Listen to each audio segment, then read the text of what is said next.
Hello, everyone, and welcome again to Elevating Your Life. And today is going to be a great elevating day.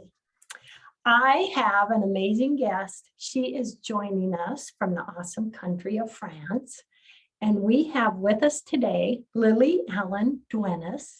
She is personality-driven content writer, a storyteller, creative designer, heart-centered marketeer.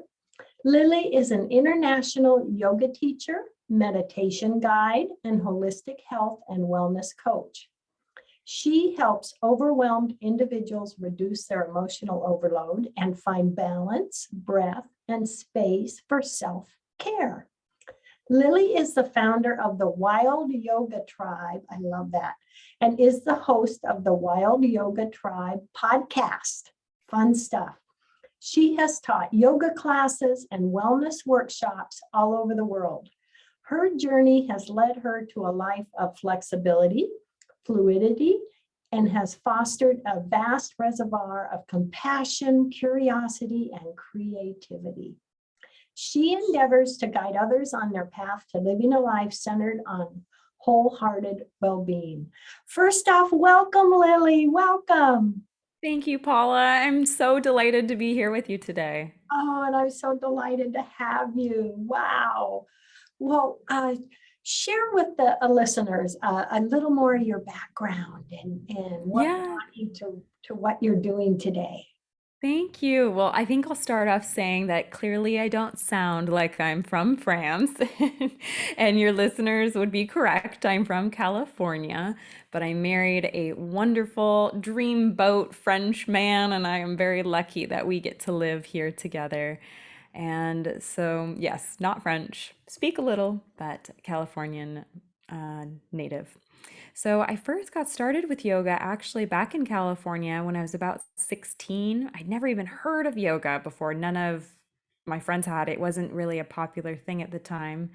And then one of my friends said, "Oh, at my mom's gym, they're offering this thing. Do you want to try it?" And I was always really curious and into fitness and sports. And so I said, "Oh, sure, let's give it a try." And I feel like from the kind of the moment the class started, I felt so connected to the practice. I felt like this huge wave of like calm and peace and things that I hadn't been able to kind of find, that inner peace, that calm.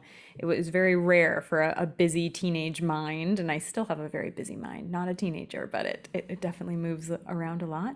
So that was where I got started. But then when I went away to university, I started taking classes at a yoga studio about 4 or 5 times a week. So I became more dedicated and then graduated, got a job in marketing, which was lovely. And I also had a little brief stint in Greece teaching art as well. So it wasn't just straight to the desk job, but it was really a great reminder after about 4 years, and I just felt like my heart was calling for more.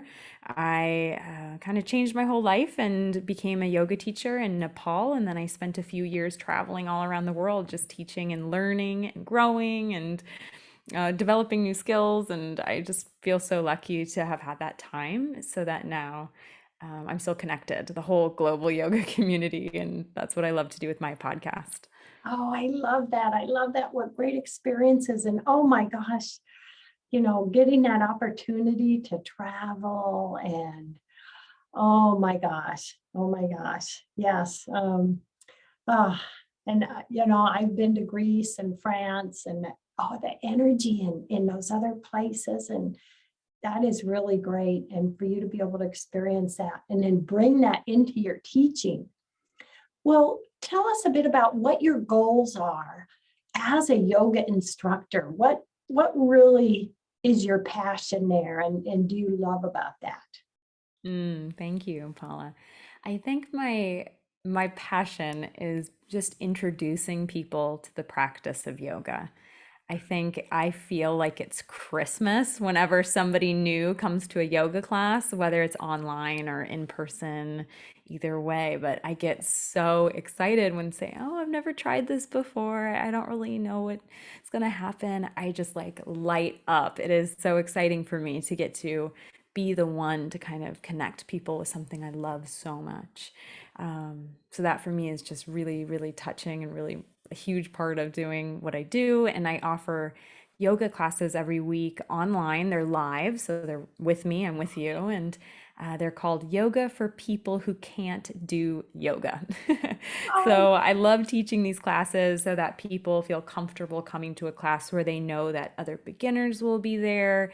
You know, everything is a safe space, and you won't also be forced or encouraged or put into pretzel shapes. It's really about kind of circulation in the body and mobility of the joints, and it's very centered as well on de-stressing and grounding and feeling that like lightness and brightness. So it's not just yoga for people who say they can't do yoga, the physical side of it. There, I definitely try to incorporate as well a lot of the mental benefits, little philosophy in there too, if I can, little of the spiritual elements. But that's a true joy for me, getting to do that. and is it, oh, it's just so awesome when you find something that's a passion and a joy, and you're doing so much for others and inspiring them and helping them. What would you say are some of the greatest challenges that can be overcome and can be helped by yoga? Oh, that's a great question. For me, it feels so vast. The benefits of yoga are so vast that it's hard to even like list them out, because in a grateful manner, I'll say that science has proven and researched and studied and done a lot of work in the last few decades to really prove the benefits of yoga, like doing brain scans and hooking people up to all these things, proving that even just after 2 months of practicing yoga, a couple times a week, there's actual changes in your brain with how you can handle stress, or you sleep better in the night. They can strap you up and they can sense, oh, they're having more sleep and deeper sleep and more restorative. So it's really amazing at helping with insomnia, with stress, anxiety, with helping alleviate depression. But it's also great for the physical body too. If you struggle to like carry your groceries or pick up a grandchild, if there's anything that specifically is like, oh, I wish I could be a little more mobile or a little bit more strong, and there's these benefits too. But yoga affects like the entire system. So the musculoskeletal, the respiratory, cardiovascular, endocrine, like it's like tick, tick, tick, tick, tick, like everything is affected. Because if you think of about yoga, there's so much twisting and bending, and there's all this happening in the internal organs region, but also in the brain. So the nervous system really is greatly affected, your hormones, regulation, and there's specific asanas for kind of specific things as well. Like if you do have a thyroid issue, I can recommend some poses for that. Or if you did have a problem with like severe back pain, yoga is the cure. Yoga is amazing. And it's not just like, oh, do cat cows. It's like there's different elements of breath work and of meditation, of visualization, of even just like very simple, simple movements too that we can do that are just life changing. I love yoga. Oh, and I love the physical part of it, and like what you mentioned, the breath work. Just our breathing can have such a benefit on our health. Absolutely. It's the oxygen from every inhale nourishes every tissue, every cell. Think Yes. about it, if you're not breathing all the way, if you have these shallow, short breaths isolated in the chest, where in the West we love to be chest breathers. We don't want to breathe big into our belly because of our tight clothing or our fear of appearing heavy or something. It's Yep. very psychological. But we have these short, tight, shallow breaths, and we're not nourishing the whole system. It's like all of our cells become a little bit, they have the older cells, right? It doesn't get that the fresh flush of oxygenated blood every time. So it's pretty incredible. The breath is key. I'm taking some nice long deep breaths just listening to you. I love it. I love it. And I know I read one time with being a Reiki practitioner, the breath is so important, the long breath. But it's amazing what that even does, just what it does for our brain. And it's scientifically proven. Indeed, yes. I'm also a Reiki master healer as well, Paula. Yay, I love it. Hadn't shared that with you. Yeah. I love it. And I'm with, Reiki, like you with yoga. It's like people say, well, what are the benefits of Reiki? It's almost beyond words. What I've seen in the 15 years, it's amazing. And, you know, I have always been a fan of yoga. I don't do it a lot. I should do it more. I have family members that do it a lot.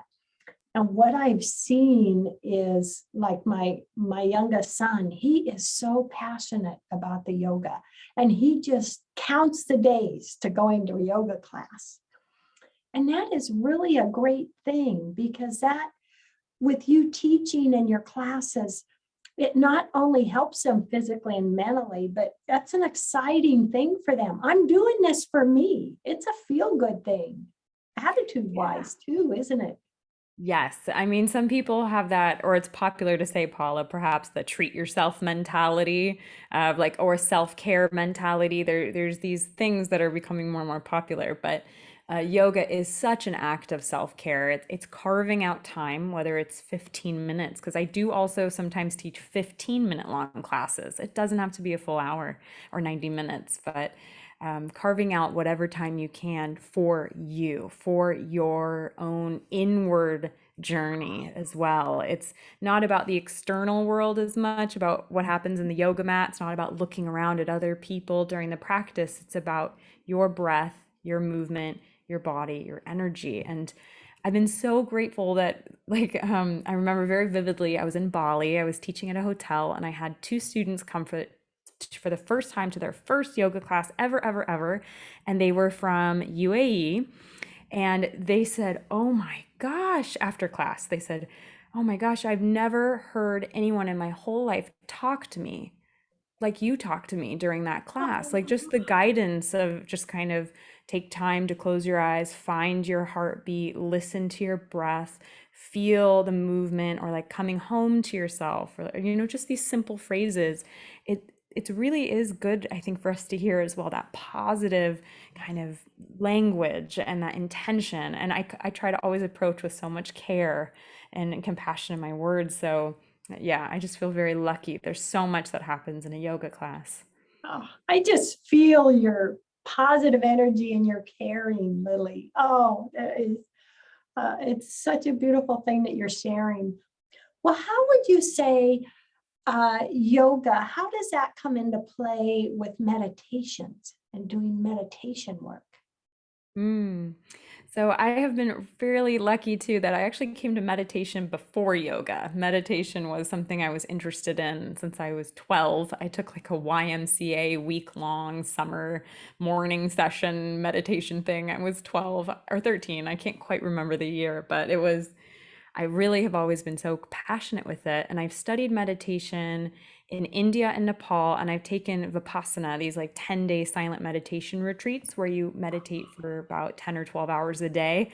So they're very intense retreats. And so that's just a little background for your listeners to know that I don't just, I have a little bit of experience in the world of meditation, not a lot Yeah. compared to a lot of people in the world, but a little, enough to say that I understand a bit. So for me, meditation and yoga, they're almost the same thing. And in fact, in like ancient yoga history and philosophy, they say that the goal of yoga, the whole purpose of even doing it, is to eventually sit comfortably enough in meditation to reach enlightenment, or to, escape this wheel of samsara. So that's what they say, is the whole reason we do it is only to meditate. But for me, I feel that yoga is a meditation. It's a moving meditation. There's walking meditation, there's sitting meditation, standing meditation, eating meditation. There's all these different meditations, and yoga is a meditation for me. It's a way of kind of quieting the noise, listening closely with that so much attention and concentration and focus. So that's my opinion. Oh, I love it. I love it. That's a great Great description, great analogy. So what would you say, how would you describe wholehearted well-being? Oh, Paula, What you does that calling me mean? out on it. That's on Yes, my I am. website I and it's in the am. bio. It's on your website. Yes. Yes, it's all over. Love it. Wholehearted well-being is such a hard thing to define. It's so individual.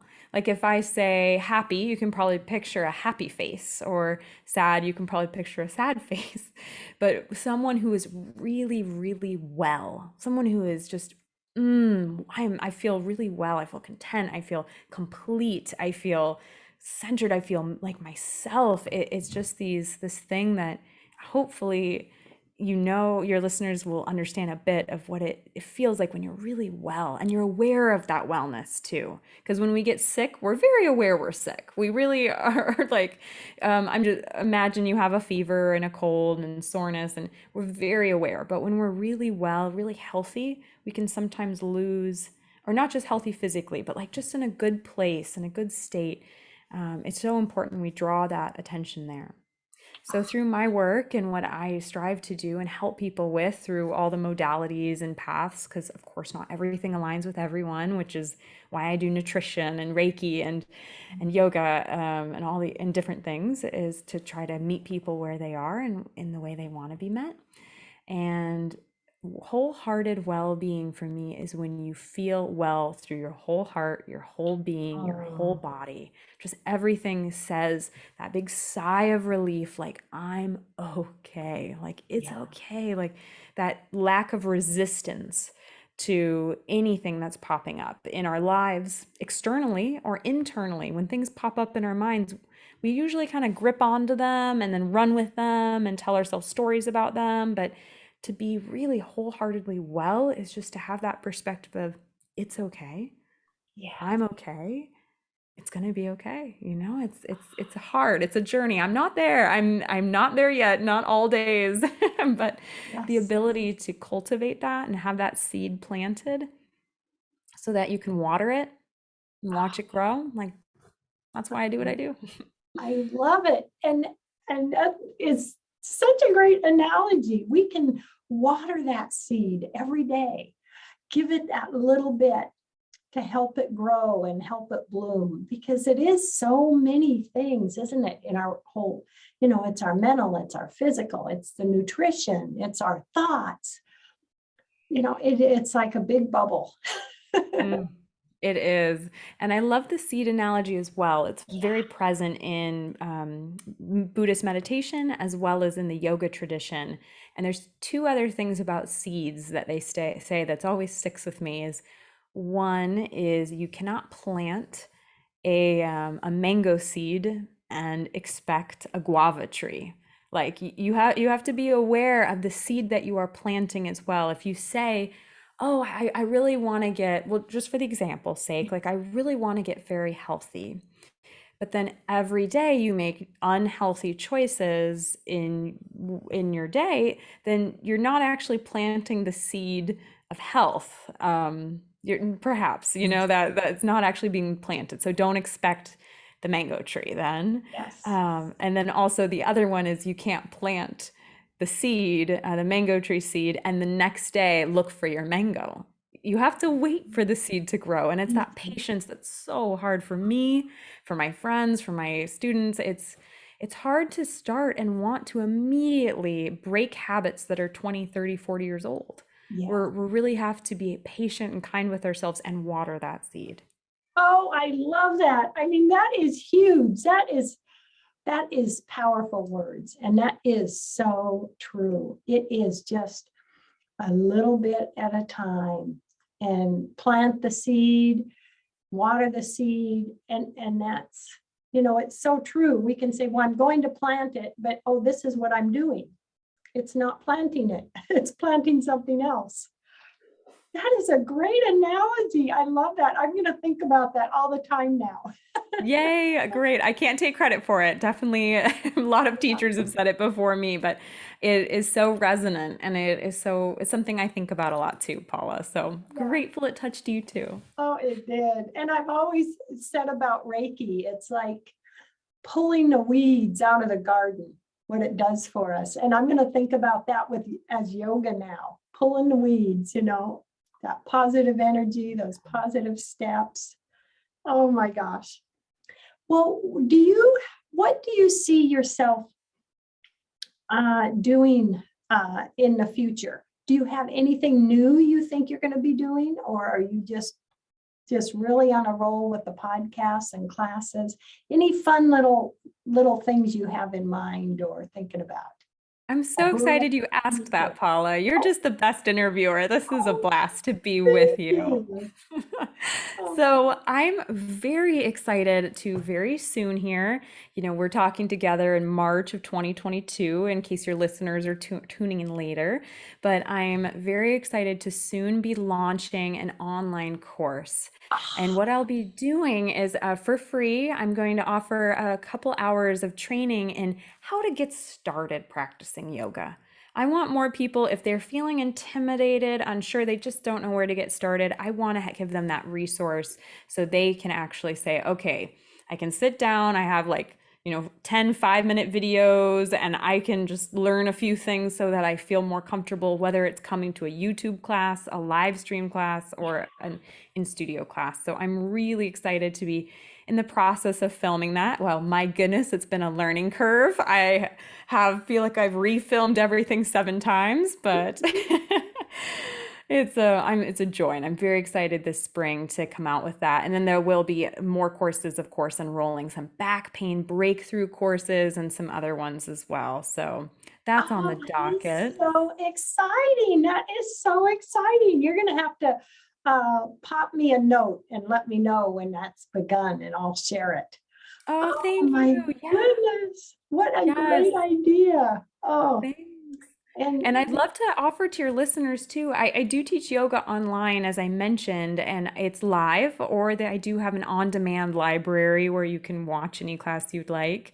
And I'd love to give every listener a $25 credit to just join for a couple classes if they wanted. And so would you mind sharing that link on your website for your listeners? I would love to. I would love to. And please tell everyone right now your website information or whatever they need to know, where they can check you out and look at this. Yes, well, thank you. Thank you for doing that for my audiences. Of course. Yeah, it would just be a joy to get to meet more people who are in touch with you, because, good hearts, good souls attract good hearts, good souls, good energy, like attracts like, all the good, juicy, fun stuff.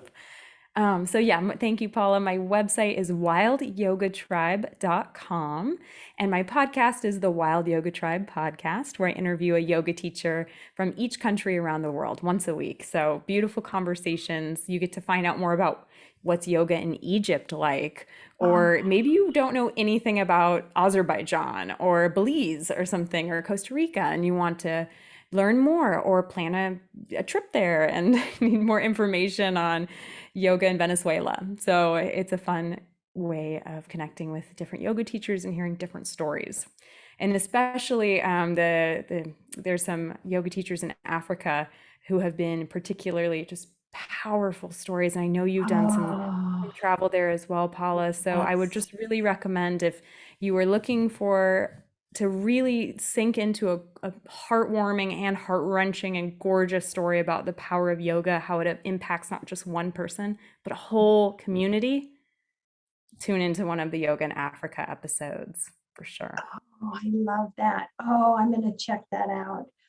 Yes. And I am on Instagram and Facebook and LinkedIn, and anywhere you want to find me. Twitter, I'm there as well at Wild Yoga Tribe. And if you need anything, just send me a note, a message, or an email at wildyogatribe@gmail.com.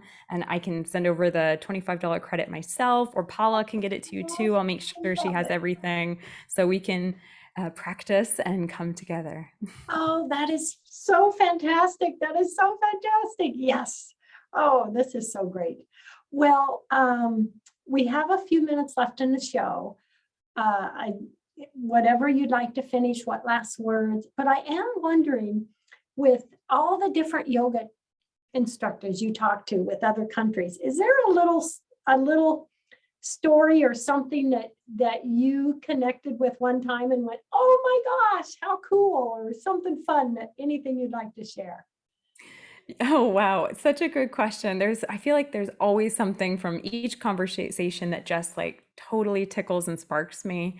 I would say what was most fun was the yoga teacher I interviewed from Greece. Turns out we're the same age, and I studied abroad in Greece, and then I went back and I mentioned I taught art in Greece. So I've lived in one city two times. It's the city of Thessaloniki. It's the second biggest city in Greece. And it turns out the yoga teacher's from that city, and she's my same age. And she like, we totally could have seen each other, right? At the cafe. Or I was like, how did we miss each other? So that Oh, was, I just think the serendipity of it kind of blew my mind a bit. oh, I love it. I love it. Oh my gosh. It's so Mm. fun. It's so fun. My favorite spot in Greece was Santorini. I fell in Yes, love with I've been there Santorini. twice, and I'm actually going back here in a couple weeks with a friend. It is a gorgeous island, and Oh, I keep coming back to it too, Paula. I don't blame you for loving sent it. it a big hug for me. Yeah, I'll hug a rock or a tree for you. Yes, yes, I love it. I love it.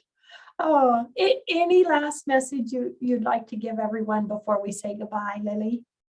Thank you. I think what really just comes up in my body when you asked me that is I just would love to tell your listeners that everything changes. Like you might feel really stuck, you might feel really trapped, you might feel really just worn down, but just know that the nature of life, the nature of existence, the truest of things is that everything changes. So have a Oh, little faith, a little trust, and just take a big inhale and a big exhale and find your calm however you can. that's so true, Lily. Everything changes, and this moment is just this moment. A new moment is coming. Oh, that is so wonderful. Thank you so much. Oh, everyone, thank you for joining us. And oh my gosh, check out wildyogatribe.com. We are just really honored, and this has been really wonderful having you join us today, Lily. I'm Thank you, very Paula. It's been grateful. such a joy to be with Thank you. I mean it you. from the bottom of my heart. Thank you. We meet who we're meant to meet. I really believe that. Me too. Um, Everyone out there, have a great day. Love, hugs, and blessings. Lily, love, hugs, and blessings. Thank you so much for being here. Thank you, Paula.